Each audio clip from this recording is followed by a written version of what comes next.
First time having a shin bone on Ellie.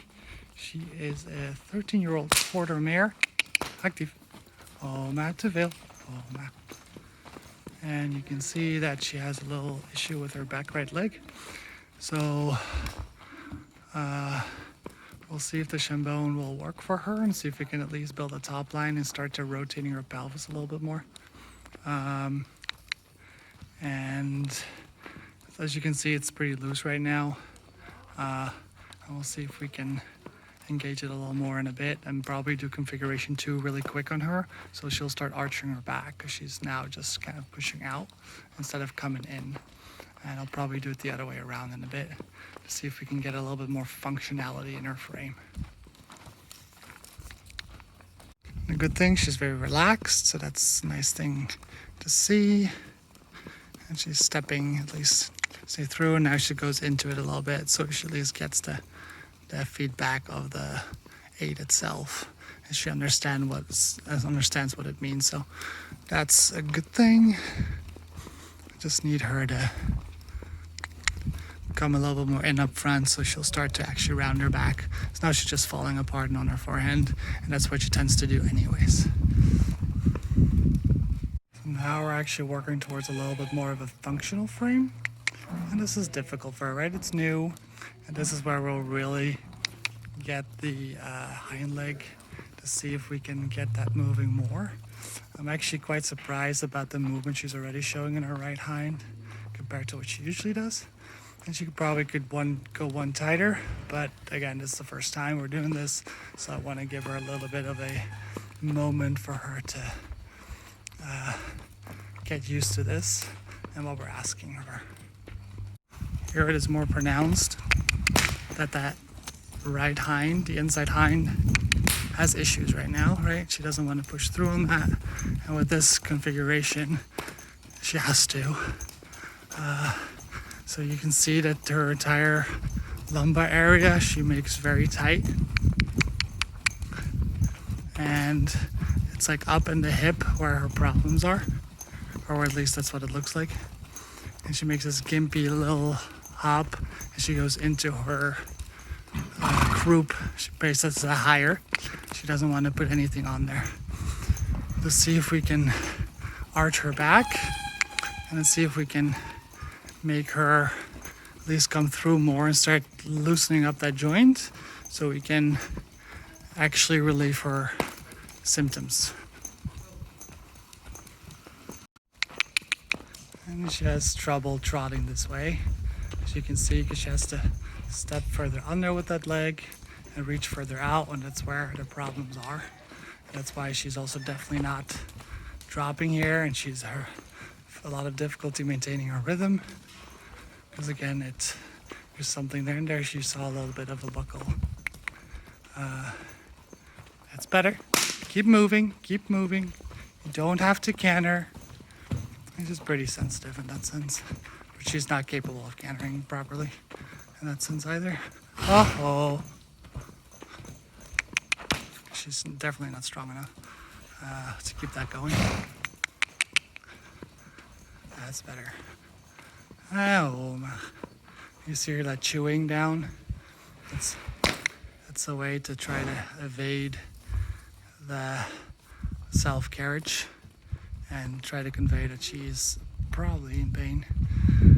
So we'll try to tighten her up a little bit more just for walk purposes and see if we can arch her back and walk at least, because now she's a bit too much in front and out of it, so she's not really using her body properly. But let's see if we do a little tighter, see how she responds. Now we have instantly a different horse, right? So she's actually starting to flex more at the pole. She's coming more over, and you'll see that she'll change her gait a little bit. She's reaching more, trying to maintain her balance there. It's going to be key. This allows her back to come up, become rounder in her body, not necessarily just her neck, and to see if we can get a wider step from that right hind for her to step through more and release that lumbar area. And that's going to be key for her. As you can see, there's a lot of room behind the jaw. She's not being pulled behind the vertical or anything. We're just trying to see if we can arch that neck through forward movement and then collecting that energy up front. There you go. You just gotta, Don't want her to trot, just want her to walk. If we can start and walk and we can make progress with our symptoms, we can actually progress. There you go, that's a better walk. Active, come. Too much. See, in there she has a little bit of trouble with her, sorry, I was being bucked by buck. With her balance, that she starts to trot and not wanting to engage and rather do that little hop she does and trot than actually make big steps and walk. But those big steps and walk will loosen her lumbar area and her SI joint, and that will get her through, and eventually that should strengthen her and get her better.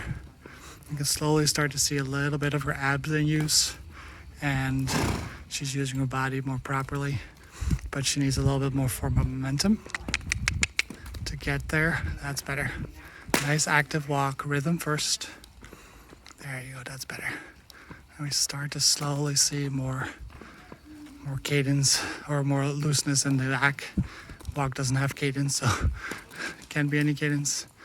But they're a more swinging whole than just a very tight right hind. Something that's very telling, she tilts her head to the left. She tilts her head to the outside. She puts her butt in. Respond. Thank you. And then she doesn't want to engage that right hind. But that's what we know. So another thing that just confirms what's going on. There you go. Starts to chew. Come rounder. There we go. That's better. There you saw a little bit with her foreleg. She compensates through her body and her right front.